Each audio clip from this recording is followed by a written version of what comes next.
De sa naissance à Kenogami en 1925, de ses classes primaires à Jonquière, de ses études secondaires à Arvida et classiques à Chicoutimi, Albert Larouche est le parfait prototype de la fusion avant l'heure. À la géographie de sa jeunesse, il ajoute son mariage avec une audacieuse artiste peintre, Hélène Beck, des enfants très portés sur les arts et l'écriture, le tout additionné de sa propre curiosité en archéologie et de l'influence incontestable de ses fréquentations professionnelles. Comme réalisateur à Radio-Canada, Albert fréquente des célébrités. Maurice Chevalier, Tino Rossi, Luis Mariano, Jacques Brel, Gilles Vigneault, Claude Léveillé, Jean-Pierre Ferland, Ginette Renault, Claude Dubois, Jacques Michel, Robert Charlebois. Il devient le témoin privilégié de mémorables inaugurations, telles que le camp musical du Lac-Saint-Jean et l'Université du Québec à Chicoutimi.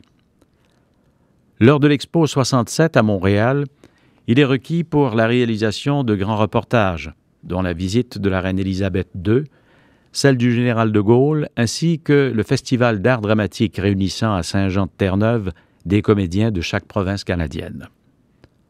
La même année, à son retour à CBJ, il ouvre les ondes au radiothéâtre, mettant en scène des jeunes comédiens de la région interprétant nos auteurs. Louise Portal, Michel Dumont, Ghislain Tremblay en garde souvenir, tout comme nos musiciens se souviennent de la populaire série Banc-d'essai, où les finissants des conservatoires de musique du Québec pouvaient être entendus sur les ondes canadiennes. Sans oublier les grands concerts de Radio-Canada, qui captaient les concerts donnés dans notre région.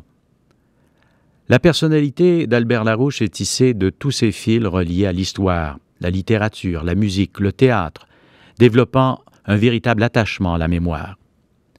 Incontestablement, sa devise est « Je me souviens », tout comme se souvenaient les anciens du Saguenay-Lac-Saint-Jean qui ont alimenté pendant des années le contenu de sa série d'émissions « Au temps de la galette », un des trésors des Archives nationales.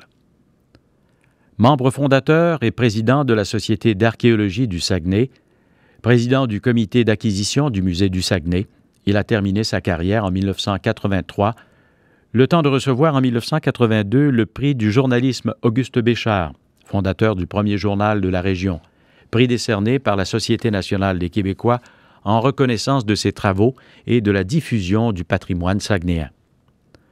Nommé à juste titre membre honoraire de la Société historique du Saguenay, Albert Larouche met à profit ses longues vacances pour travailler comme bénévole pour cet organisme où il se consacre à l'identification et au classement des photographies accumulées pêle-mêle dans les cartons. En 20 ans, il en a classé plus de 60 000. Albert a mené sa carrière de réalisateur avec bonheur.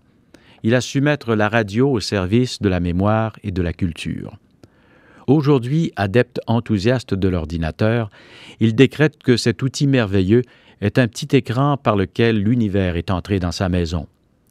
Homme modeste, il ne se rend pas compte que ce grand passionné, archiviste dans l'âme, contribue à sauvegarder l'histoire de notre population.